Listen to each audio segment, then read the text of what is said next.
one's on pain management, and it's half an hour, I hope. So let's talk first about why pain management. I'm a big believer in it.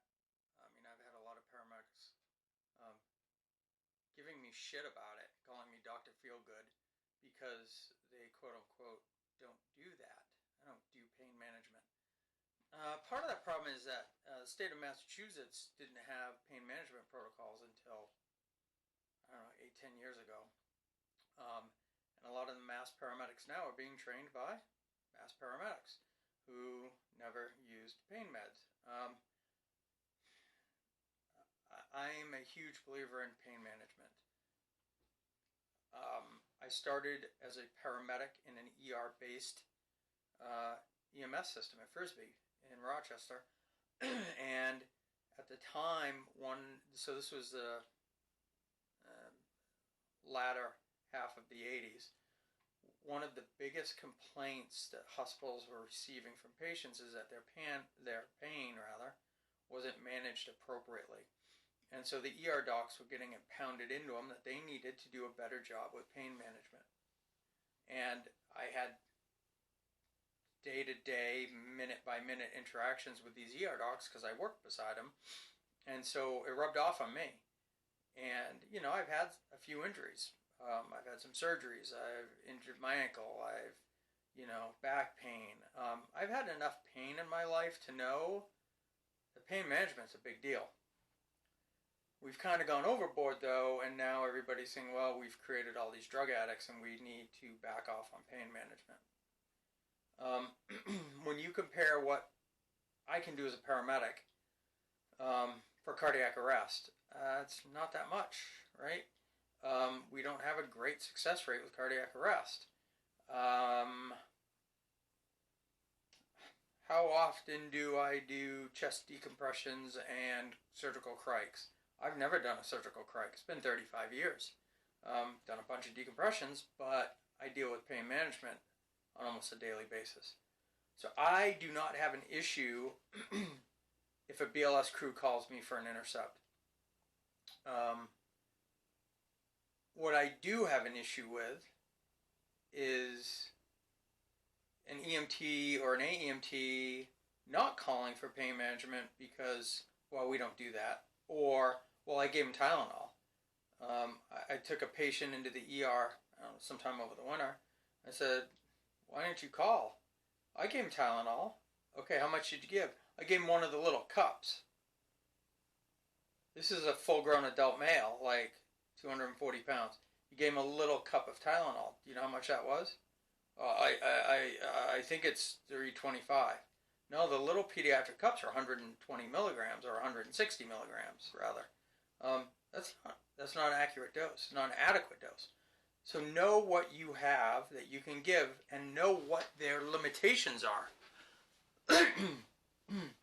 I want to read to you the indication for Tylenol or acetaminophen as documented on their website, on the brand name Tylenol. It is for minor aches and pains due to the common cold, a minor headache, a minor backache, minor pain of arthritis, premenstrual and menstrual cramps, as well as fever. Nowhere's in that list of indications do I see kidney stones, ankle fractures, femur fractures, hip fractures, migraines, etc. Okay? Just because you have Tylenol and Advil on a truck doesn't mean you are the end-all for pain management. But let's talk about what you can do for pain management. Not everybody has a medic around, and not everybody has a medic around that will actually treat patients. That's one of my biggest bitches about medics. But anyways, so let's talk about pain management. I want to know a couple things about their pain. I want to know why, right? Why do they have pain? Sure, I want to know where it is. I want to know what it is. I want to know how and why they got it. I want to know if it's acute versus chronic. What do I mean by that? Chronic pain is over time. So like I have a bad knee, I have a bad hip, I have a bad back. I strained my back a week ago and it's not getting any better. That's chronic pain. I have Crohn's disease, which is an gastrointestinal issue, and that can certainly cause chronic and acute flare-ups. So that's a good assessment. That's a good history of the present illness. What were you doing when it started? Does anything make it better or worse? Does the pain go anyplace? Describe the pain for me. Scale of 1 to 10. 10 is I'm torturing you. And pain, that pain scale is very subjective. There are people who say, oh, I don't do well with pain, and others are like, my husband's very stoic about pain. I can tell he's really miserable. He just won't admit it. Okay? But if I look at somebody and think, damn, I'd want something for my pain if I was them, then I give it to them. Okay? With chronic pain, I want to know what the difference is in this pain. And I don't want to say, well, why'd you call the ambulance? You always have back pain. I want to say, okay, so you've had back pain for a week. What's different about it today? What is it that's different that made you call us? And I also want to know from everybody, what have you taken for this? For the chronic pain, do you take something every day? Do you take something every 4 hours? Do you take something 3 times a day?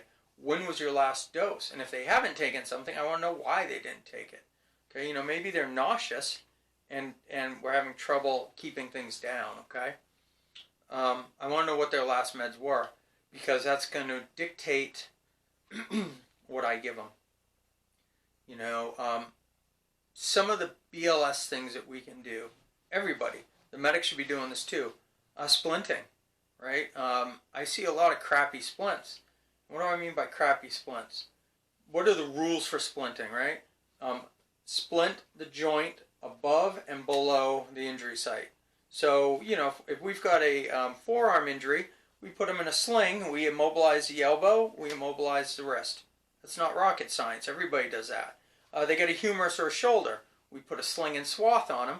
It immobilizes the elbow below and immobilizes the shoulder above. So they move, their torso moves, the arm doesn't move, okay? But what do we do with ankles? Oh, we put them in a pillow splint. Yeah, but so that immobilizes the foot, which is below. But the ankle is made up of a juncture with 2 bones called the tibia and fibula, and the joint above that is the knee.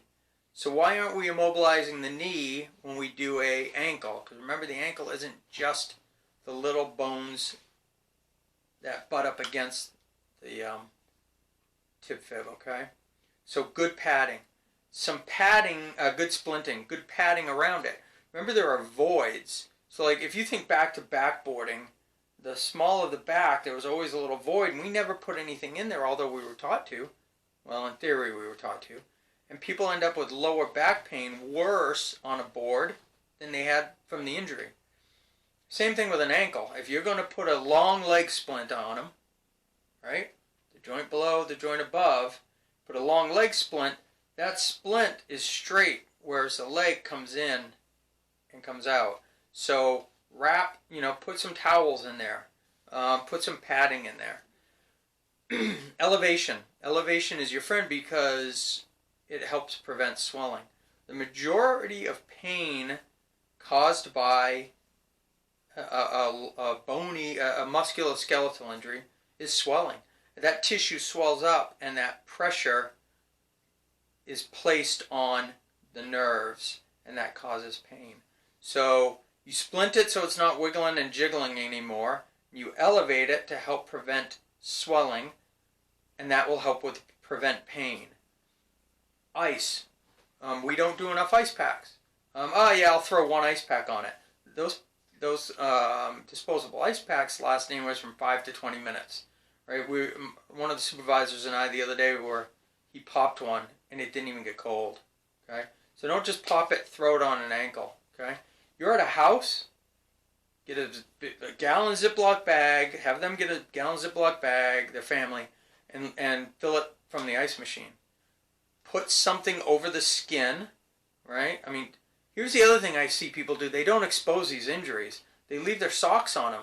You got ankle pain. You twisted your ankle. You spun your ankle on a ski. Why do they still have pants, thermal underwear, socks, and a frickin' boot on? Expose the damn injury. Okay. Cut the pant leg up. Cut the socks off. Cut the lacing on the boot. Get the boot out of the way. Splint it. Put a pillowcase around the leg. Pack it with ice. Elevate it. Okay. It's easier to prevent pain than it is to get rid of pain. Ice, elevation, splints help prevent pain. Right? I tore my ankle up 10 or 15 years ago. I was standing on the edge of a pile of boards, and I thought I was further from the edge. I stepped sideways a little bit and caught just the edge of it. So when my ankle rolled, I went straight down about 2 feet on it and just tore it all up. I spent the next I went to the ER. I screamed. I was out in a shed. My wife heard me scream. My wife took me to the ER. I'm not calling the ambulance, right? My wife takes me to the ER. I get it splinted. I get a bunch of Percocet to come home with. And, I got some, I don't know, morphine or something there. I don't remember now. But a bunch of pain meds there. Got rid of a lot of the pain. And then came home, stuck my splinted leg up on a bunch of pillows, and sat in bed for 3 days with ice on it non-stop and watched Band of Brothers. Okay? And by the end of the 3 days, my pain was significantly better. Did not require narcotics, the Percocet, for example. So ice, elevation, splinting. Pain scale, right? 1's a little, 10's the worst you can imagine. I say, like I'm torturing you. Okay? I said to a guy once, 10 is the worst you can imagine, like you've been shot. And he looks at me and goes, well, it was only an 8 when I got shot. And I went, I remember you. Anyways, different people view... This dude took 12-gauge buckshot through the fat on his belly and out his love handles, okay? I tore a ton of tissue with it. That was an 8. He's got a pretty good grip on the pain scale, because you know what? As bad as that was, he knows it could have been worse. People say, they're texting, oh, it's a 10. Yeah, okay. But let's talk about pharmacology as a whole for a minute. 3 names for every drug. Your generic name, your trade name, and your chemical name. So, for example, Tylenol. Tylenol, the people who invented Tylenol gave Tylenol the trade name Tylenol. They owned that chemical name. So the chemical name is the recipe for it. This many O's and X's and RI's and FA's and all that crap, right? How do they make Tylenol? That's the chemical name. They own that for a certain amount of time because they did all this.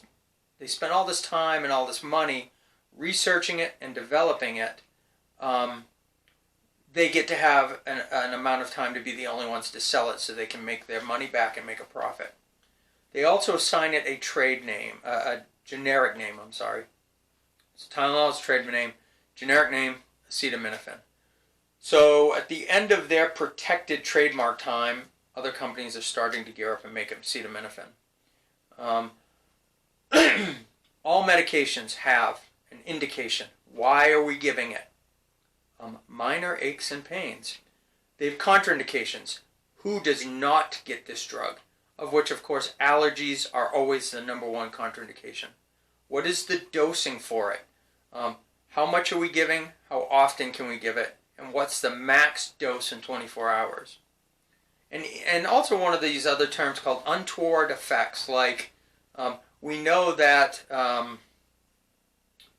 one of the side effects of Tylenol is liver failure and liver disease. Untoward effect, you could grow wings, right? It's one of these things that maybe could happen to one person in a million. You hardly ever see these. You hardly ever see them listed as well. Okay. We got to talk about the rights. 5 rights of medication administration.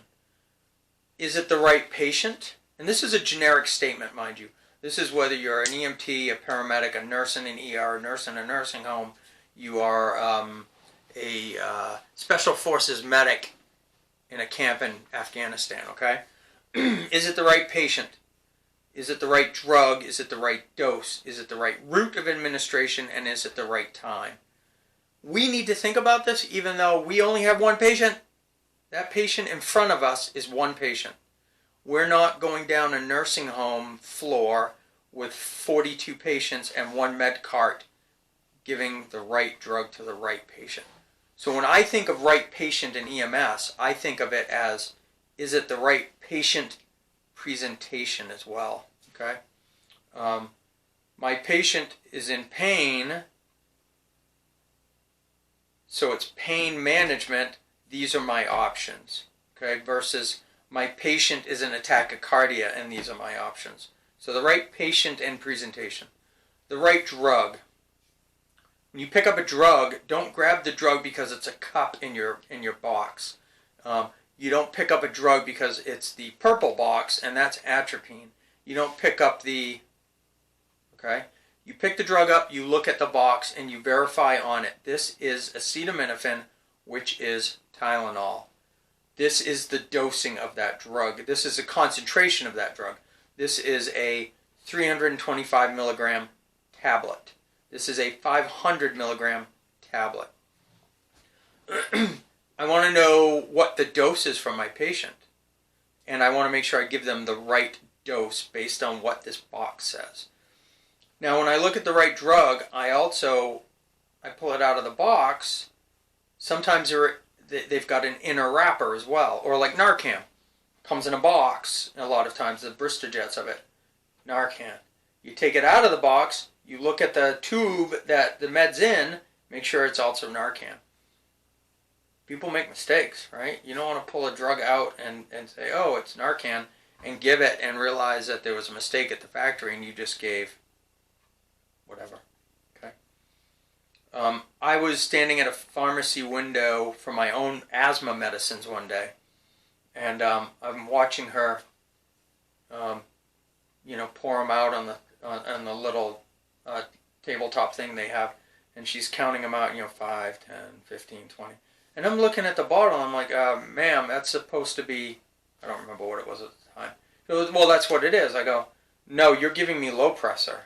That's a beta blocker for high blood pressure, and beta blockers are contraindicated in asthmatics. Why are you trying to kill me? No, it's not. And she picked it up, turned around, and said, see, it's metoprolol. It's the same bottle that my meds were in up on the shelf, same looking bottle, she just didn't read it. So make sure you read them. Is it the right route? So as EMTs, we're giving medications, pain meds, orally. Okay, it can be a pill or it can be a liquid, but we're giving it orally. Okay, and is it the right time? So like in a nursing home, you might have orders for every 8 hours, and we do med pass at 8, 4, and midnight. Okay, every 8 hours. For us, it might be for the pain meds for EMTs in New Hampshire, it's 1 dose. If you need another dose, well, you're probably out of luck because it's a 6 or 8 hour drug. But as a paramedic, I can give, let's say, fentanyl every 10 minutes. Okay, so is it the right time? I don't want to give it at 5 minutes because I could give them too much and slow down the respiratory drive. And if I wait 15 or 20 minutes, they're not getting the correct dosing, and it's going to be harder to get their pain under control. So right patient presentation, right drug, right dose, right route, right time. So we should all be splinting, padding splints, ice packing, elevation when appropriate. Position of comfort. They've got low back pain. Then a lot of times a pillow under their knees will make them feel better. They've got belly pain. Sometimes laying on their side is going to make them feel better. Sometimes a pillow under their legs to take the strain off their abdominal wall is going to make them feel better. Low back pain, put them on their side and put a pillow between their knees. Right, so positioning. So let's talk medications. We've got 2 big ones as EMTs. Tylenol, which is the trade name, generic name, acetaminophen. You might have either in your box. They come in, for pills, for adults, they come in two concentrations. A 325 milligram pill or capsule. It might be a capsule. Capsule is two halves that have a basically a powder in them, and then they go together. Okay, doesn't really matter which one you give them. Just make sure you know 325 or 500, because the dosing for an adult, and that recommendation by Tylenol is anybody over 110 pounds, mind you, is 325 milligrams to 1,000 milligrams once. That's New Hampshire State Protocol. So I can't speak to other states, but New Hampshire State Protocol, 325 to 1,000. So if you've got a 325 milligram pill, and this patient is 225 pounds, you want to give them 1,000 milligrams. So you give them 3 tablets. 325, 325, 325 is 975 milligrams. If they're 500 milligrams, you only give them 2, right? This is where you've got to look at it. Because the problem with Tylenol is liver function, liver disease. You can give them too much Tylenol and cause liver problems. One dose that's too high can cause liver problems, okay? Now, what is Tylenol? It's an analgesic, so it's a pain med, and it's an antipyretic, which means it helps with fever. So what's the mechanism of action of Tylenol? This is pretty funny. I just read this. They don't know. They still don't know. They think it might act on chemical messengers for inflammation and pain, but they also think it might work on neurotransmitters within the central nervous system. But there's not enough. They haven't been able to figure it out, really. They just know it works. If you were trying to get approval for Tylenol right now from the FDA, you'd never get it if you couldn't prove how it works. Anyways, so regular strength Tylenol, like you're at home and you want to take Tylenol, you could take 2 regular Tylenol every 4 hours if you wanted, or you could take 2 extra strength Tylenol, 500 milligrams, every 6. No more, and this depends on where you read it, but no more than 3,000 or 4,000 milligrams in a 24-hour period. I'm going to err on the side of caution and stick to 3,000. Because again, if you took 2 extra strength Tylenol, 1,000 milligrams, every 4 hours, you're up at that 6,000 milligram window. You can cause liver damage. So here's the other thing I found interesting off the Tylenol website. They say that Tylenol should be stored between the temperatures of 68 and 77 degrees. Our ambulance garages are set at like 50. Okay? Anyways, contraindications, obviously an allergy to it, but also liver disease. So you need to ask them, what else have you taken? Any drug that's got Tylenol in it within the last 6 hours, don't give them Tylenol. Some of the other meds that have Tylenol in them are pain meds. Your Percocet, your Vicodin, your Tylenol with codeine certainly do. Over-the-counter meds. Actifeds and Sudafeds have Tylenol. That's part of how they work to reduce sinus pain. Benadryl can have Tylenol in it. NyQuil and Dayquil does. And Zicam, which people take for cold symptoms, have Tylenol. Okay? So, that's Tylenol. Your other option, so let's say they've had a Tylenol medication within the last 6 hours. You've got ibuprofen, which is the generic name for Motrin, the trade name. Now, Motrin, they know, it's an NSAID. An NSAID, non-steroidal anti-inflammatory drug. This reduces the release of hormones that cause inflammation. The typical dosing per RX list, which is a medication website that's I get a lot of information off. Their typical dosing is 200 to 800 milligrams every 6 hours. No more than 4 doses in 24 hours, no more than 3,200 milligrams a day. Our dose in New Hampshire is 400 milligrams once. That's for an adult. Now, pediatric dosing is 10 milligrams per kilogram. Okay. The pediatric dose of Tylenol, by the way, is 15 milligrams per kilogram. The safest way to do kids is you look on the bottle, and it will tell you if they weigh this much, give them this many mLs of the liquid, okay? Have a resource that you can look this up. Have an app on your phone. Now, contraindications. The indications for ibuprofen and Motrin are the same. Minor aches and pains. Contraindications: cerebrovascular bleeding, other bleeding disorders, active GI bleeding, a recent CABG, or somebody who's going to have a CABG. I found this interesting. I didn't know this. Ibuprofen can increase the risk of a myocardial infarction in patients who are about to have a CABG or have had a CABG. So it acts as a blood thinner. So anything that they're on, if they're on a blood thinner already, Plavix, Coumadin, those sorts of drugs, stay away from ibuprofen and Motrin. Some of the medications that are fairly common that can interact with Motrin, and it didn't say how they could interact, it just said it could. Lisinopril, which is common for blood pressure. Prednisone, we see patients on prednisone all the time for respiratory illnesses and low back pain. They take prednisone. And also Lasix. Side effects, obviously, allergic reactions. MIs, strokes, and GI bleeding. Here's the thing also with NSAIDs. They stimulate the release of gastric acid within your stomach. So they are a very common cause of ulcers. So a history of ulcers? History of GERD, I'd probably stay away from it. You know, they're on omeprazole because they have GERD. I might want to stay away from an NSAID.